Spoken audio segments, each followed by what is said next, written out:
là, on n'est pas au Dakar. Il n'y a pas d'eau comme ça au Dakar. On est où? En Islande. Pendant une semaine, on va vous montrer tout ce qu'on peut voir qui est unique. Et on est avec des motos Husqvarna. Ça nous donne ce sentiment d'être vraiment dans la nature, qu'on n'est pas enfermé dans une voiture, mais qu'on vit les éléments comme un peu à pied. Comme maintenant, il fait que pleuvoir. On est mouillé, mais depuis la couille droite jusqu'aux petites orteils. Moi j'ai insisté lourdement pour que Mike vienne essayer un jour ce que moi j'ai fait pendant 15 ans, c'est-à-dire de la moto. Il veut toujours découvrir. Ouais. Je pense que... Je suis pas un motard, mais j'aime quand même juste faire comme ça. Et en plus, ce whisky il a des poignées chauffantes. On va faire plus ou moins 2000 km en Islande. Et puis on va vous montrer un peu comment cette île est unique.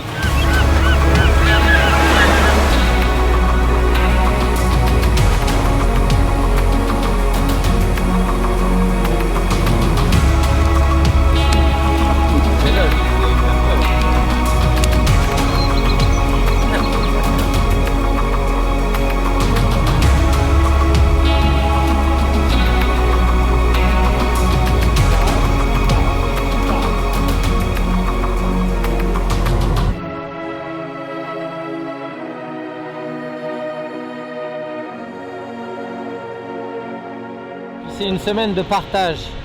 Lui va me faire partager sa connaissance de ce milieu à l'intérieur des terres de l'Islande, les côtes de l'Islande. Et moi, je lui fais partager ma connaissance de la moto. Regarde-moi ça! On n'a même pas commencé! On n'a pas enlevé les casques et puis on voit des cascades extraordinaires avec des oiseaux qui se cachent sur la falaise parce que comme ça, ils protègent leurs œufs et des prédateurs comme des renards ne peuvent pas venir bouffer leurs œufs là. C'est génial!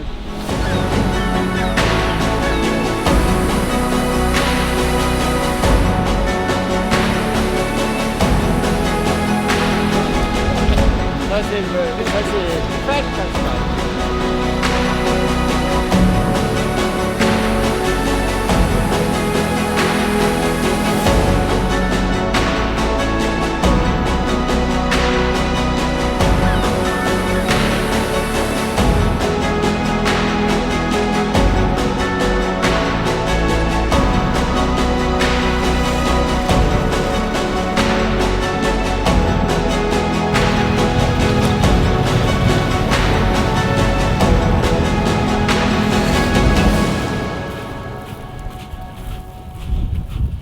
Là, c'est incroyable. Je suis venu ici il y a 10 mois pour mon anniversaire.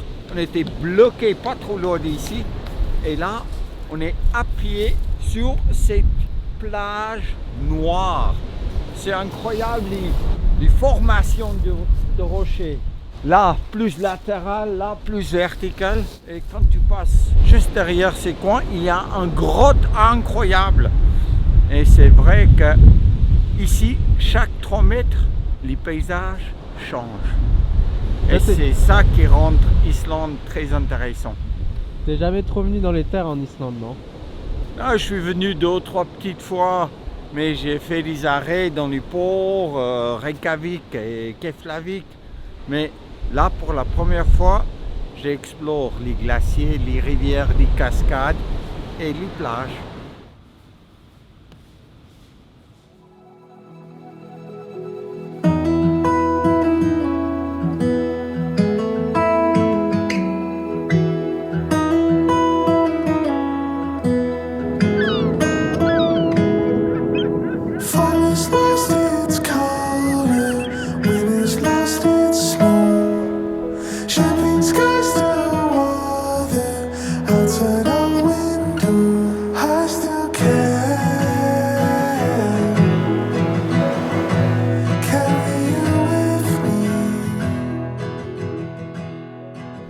La première journée a tellement vite passé qu'on est déjà au jour 2. On continue d'y aller dans la direction est, mais on est au sud de l'île d'Islande. Et puis ici, il y a des glaciers qui est sur notre gauche. Et puis en fait, les plages énormes noires sur la droite. J'ai passé une fois avec mon bateau ici. Et depuis la mer, la vue est spectaculaire. Mais ici, en hauteur, c'est une autre chose. Il faut venir voir ça. C'est unique. En fait, il ne faut pas s'inquiéter la météo. On n'a pas besoin d'avoir du soleil. Quand il fait gris et puis il pleut, c'est vraiment dramatique. On a cette impression d'être vraiment dans une autre époque. Là, quand les Vikings sont arrivés ici pour la première fois. Regarde ce qu'il y a marqué. C'est bien expliqué. Ça veut dire qu'il faut pas marcher là. Il y a 150 mètres de falaise. Il faut éviter. Comment t'aimes l'Islande jusque-là? Je suis plutôt habitué au désert, moi, tu sais. Après 15 ans en moto de rallye, mais là, bluffé, surpris. Les couleurs, les différences de paysage d'une minute à l'autre, là, C'est assez ouf. Hein. Ouais. Non, je vais découvrir un pays, découvrir une... Regarde. Tu vois ça ailleurs dans le monde, toi? Je pense pas. Hein. Pour moi, c'est facile à filmer. Hein. Partout où on filme, C'est classe.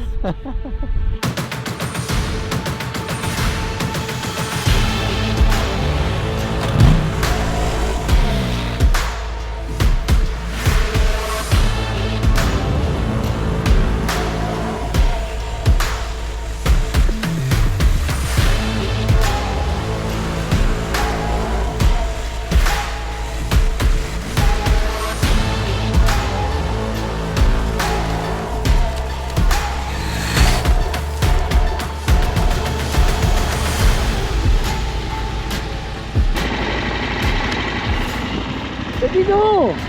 Ah, je suis tanké. Et c'est la deuxième journée de off-road de Mike, donc il faut que je vois un peu l'étendue des dégâts.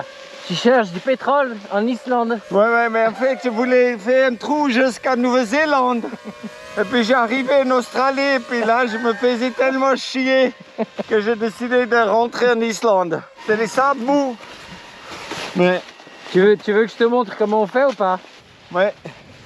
Moi, j'ai pas d'expérience, il faut me montrer comment... Ça, c'est un commerce, hein. Alors, ce que tu peux faire, c'est coucher la moto. Non, c'est bon. Ok. Non, mais c'est ta moto, c'est pas ma moto. Attends. C'est mieux à deux. Ok. 1, 2, 3. En fait, le principe, c'est d'y aller sec.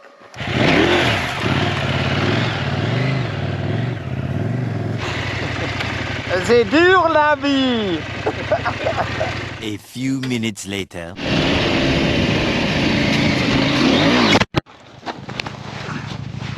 Ah.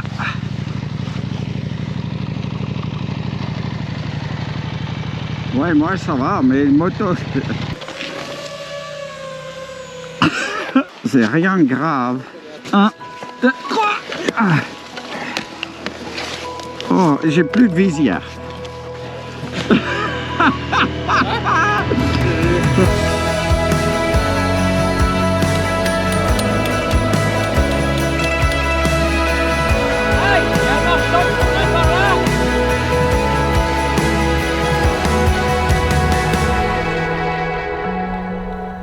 C'est le seul atelier qu'on a trouvé dans le coin. Je crois qu'on est en train d'assister au changement de roue le plus scénique de l'histoire. Ouais, mais c'est la première fois que je roule en moto, mais c'est la première fois que je change en roue dans un endroit pareil. Mais regarde-moi ce commerce alors. Non mais là, en fait tous les côtés qu'on regarde c'est incroyable. Là, il y a des oiseaux qui chantent, qui volent, qui font leur spectacle, mais c'est... Et puis là, normalement quand tu crèves, c'est un problème. Mais ici c'est du plaisir. On a démonté et remonté la roue 3 fois juste pour le plaisir. Et ça c'est comme ça ressemble à des pépites de chocolat Benko qu'on mangeait quand on était petit là. Apparemment ça ils mettent dans tu sais, les soins.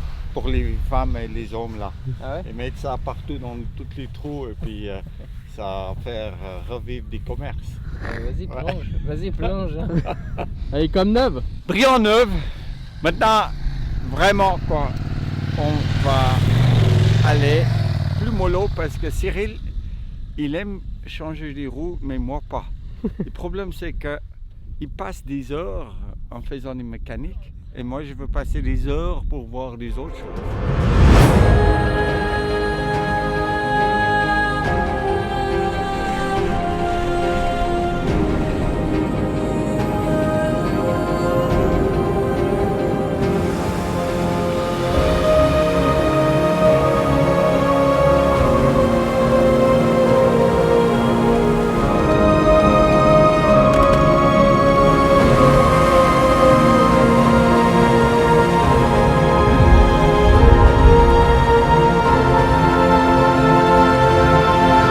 Là, on a bien continué notre route vers l'est.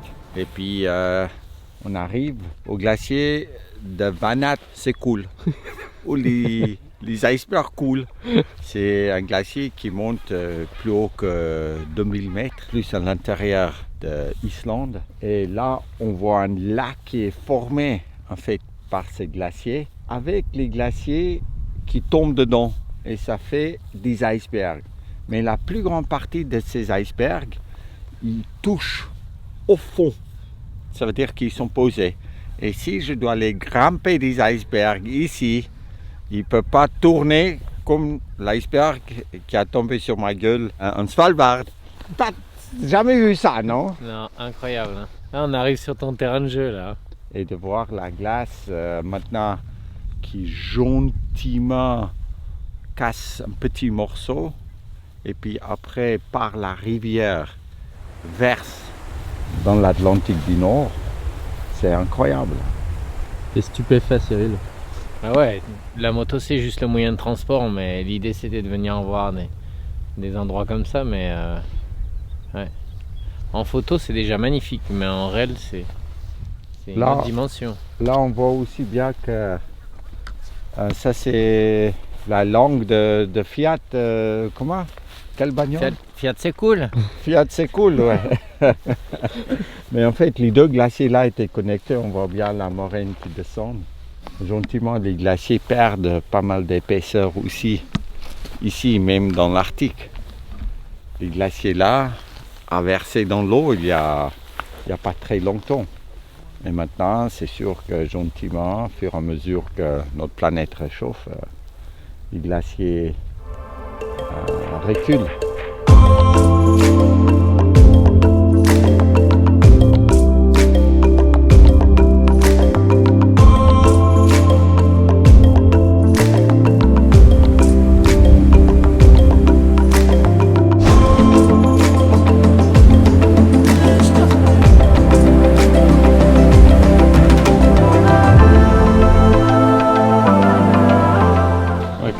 Quand il fait moins 50 ou moins 40, et la glace fait moins 18, Ouais. ça c'est une source de chaleur. Là, tu as dit que la Moi, j'ai glace... froid. Oh, t'as froid, mais Ouais, ouais. ça me fait chaud.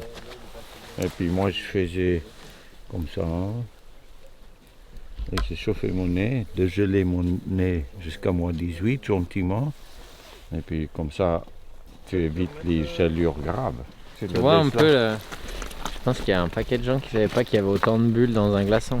Ouais. Enfin, dans nos congélateurs à nous, les glaçons, ils n'ont pas de bulles. Mais là, les Peu, mais pas autant. Ça, c'est l'oxygène qui a été attrapé là-dedans pendant des millions d'années. Maintenant, si on le casse, comme ça, là, tu respires l'oxygène de 250 millions d'années. Respire un peu plus, Cyril. ça te dérange, je refais un petit shoot. Quand même, hein. Ah ouais. Ouais, ça c'est...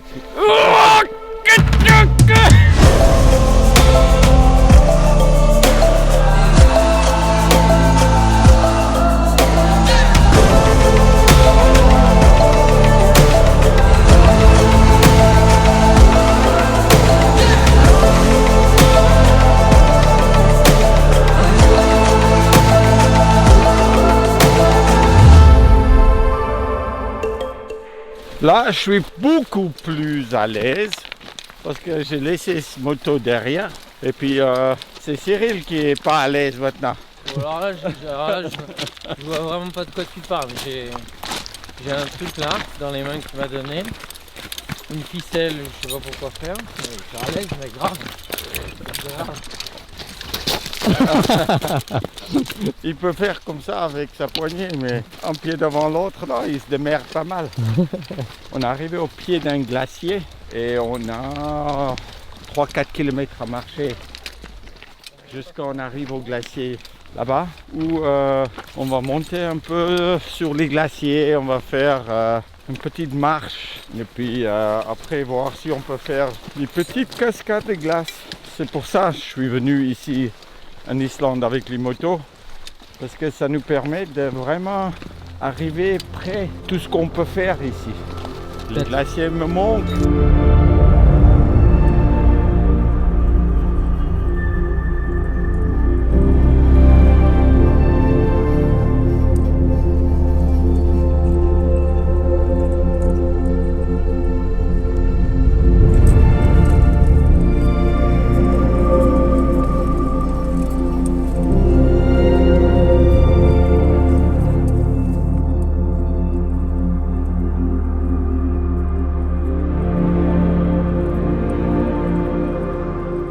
Voilà, on y est, au coucher de soleil, mais le soleil ne se couche pas.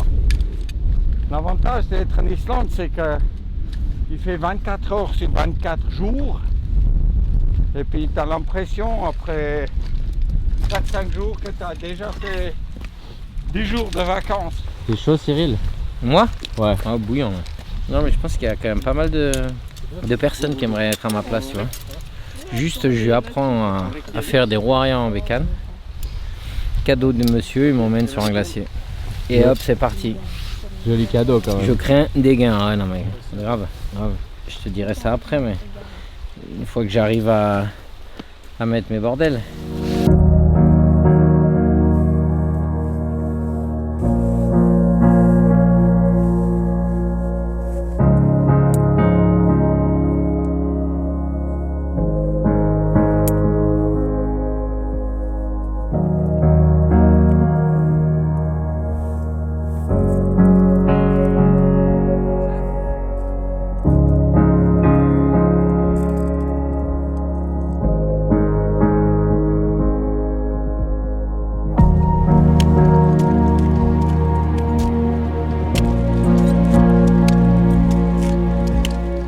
En fait, les crampons là, ils prennent aussi un peu dans les murs et puis ça pousse ça à l'intérieur. Dès que tu lèves, il sort.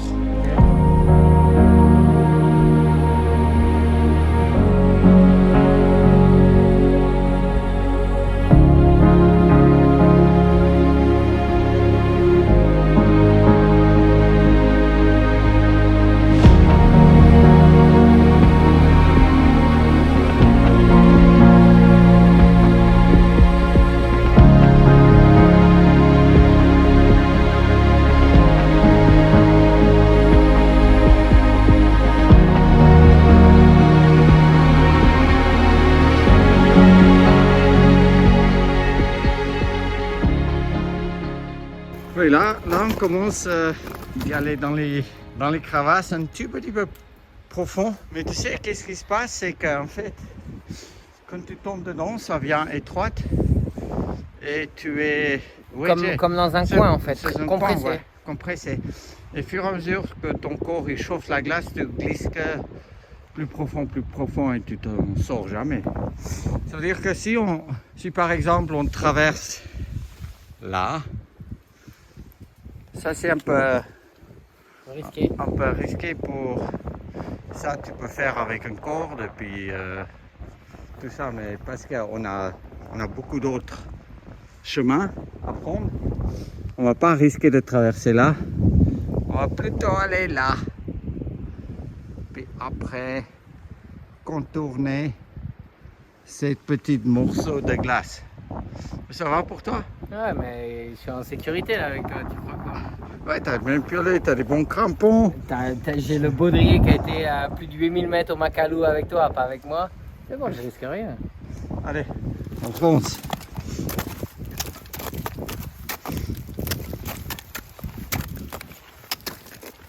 Ouais.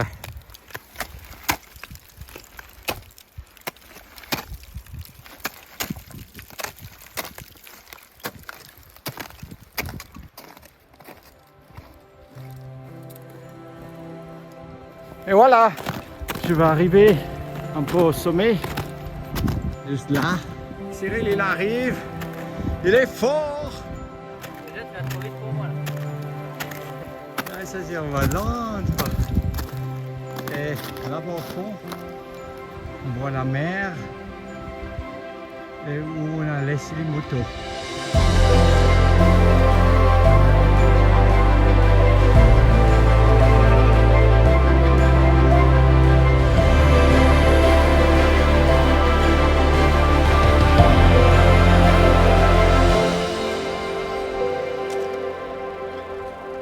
Et voilà, Cyril et moi, on est en bas. Maintenant, il faut aller dormir.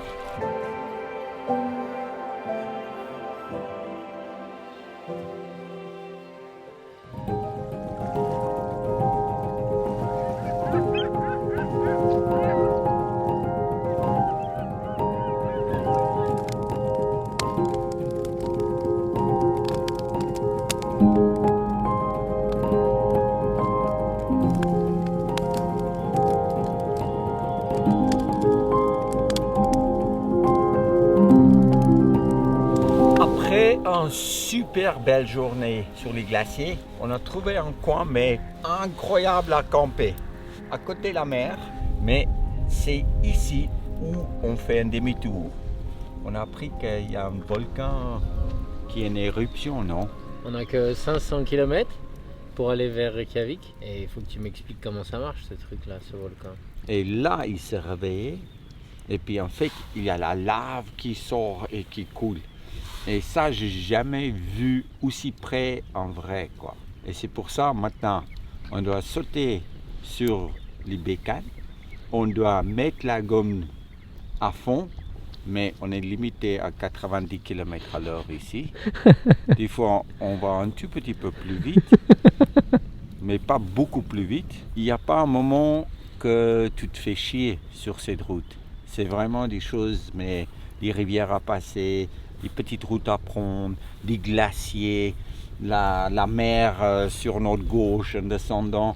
Et puis ces 500 km va peut-être prendre 5-6 heures. Tu veux pas qu'on explique pourquoi on a mis les kawaii? Peut-être ça va prendre un peu plus de 5-6 heures avec le temps qui nous attend. Mais... Oui, c'est sûr qu'en fait, on n'a pas vu beaucoup de soleil. Mais le soleil, il est ici.